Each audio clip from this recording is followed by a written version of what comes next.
Good day. My name is Berdine Botha and I'm a Senior Legal Advisor at the SEESA BE offices in Pretoria. I'm Geralene van Wyk. I'm the Operational Manager of Incuvest. Today we will be discussing enterprise development and supplier development, the two sub-indicators on the BEE scorecard, their differences and also their similarities. At Incuvest, we will be able to assist you with both of these indicators in using the contribution and providing you with the documentation you require. Jerry, enterprise development has been part of the BEE scorecard from the beginning. Supplier development is a new indicator that came into effect with the amended codes in 2015. That is correct, Berdine.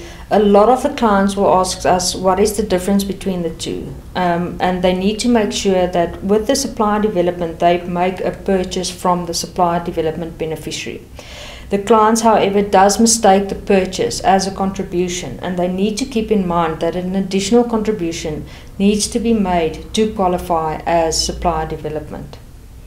So enterprise development is where you assist a black entrepreneur or a black owned company, preferably an EME or a QSE. Yes, and at Incuvest we have all our beneficiaries we have in the program is 100% black owned EMEs and QSEs.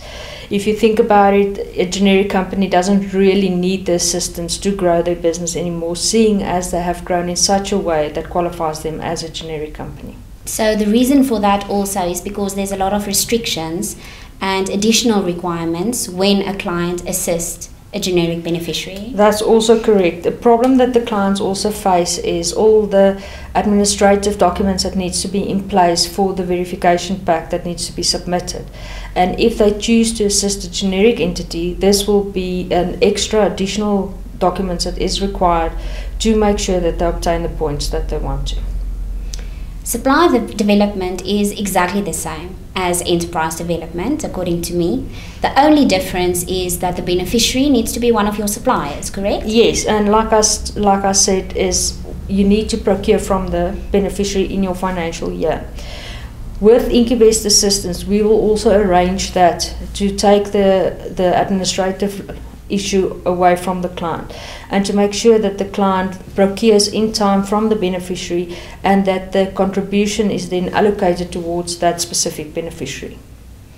It is very important for a client to take note of the new amendments that came into effect December 2019. Yes, the enterprise development beneficiary can't be part of the entity's supply chain anymore. In the past, the client would have identified one or two black-owned businesses that they procure from, and one of these businesses would have been the supplier development beneficiary and the other one the enterprise development beneficiary. But with the new amendments, the client can't use the enterprise development beneficiary anymore if they are part of the supply chain. It needs to be an outside business.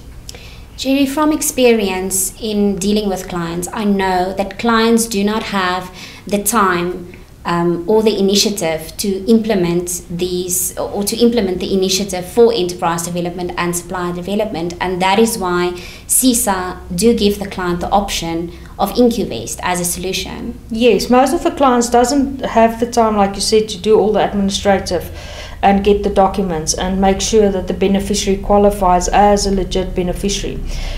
So we assist them in that situation where they don't have to worry. We are rated by Empowerdex as a business incubator, so we know that all our beneficiaries does comply with all the prerequisites for a beneficiary. Secondly, we had a lot of questions regarding the contributions and where does my money go. The client wants to know, listen here, I've spent 100,000 rand.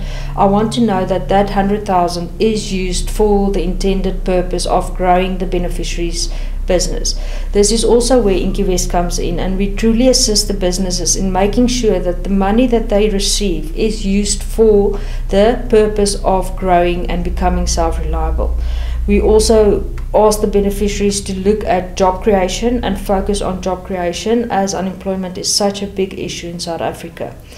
Once they have received the contribution, we will manage the contribution on their behalf and make sure that should they require for instance, a new project that they have and they require stock, we will pay the stock for them. They still get the benefit of getting the stock and getting paid, but they don't have the financial burden of having to have cash flow to pay for that stock. Just to emphasize again, contributions needs to be in the client's financial year, right? Yes, they need to make the contributions in the financial year, and they also need to make sure that they procure from the supplier development beneficiary that they've identified in the financial year. Unfortunately, if this wasn't done, you will have to wait for your next financial year to make sure that you get the points on this. And that is all for today. If you want any more further information, you are welcome to visit our website or phone the SEESA offices.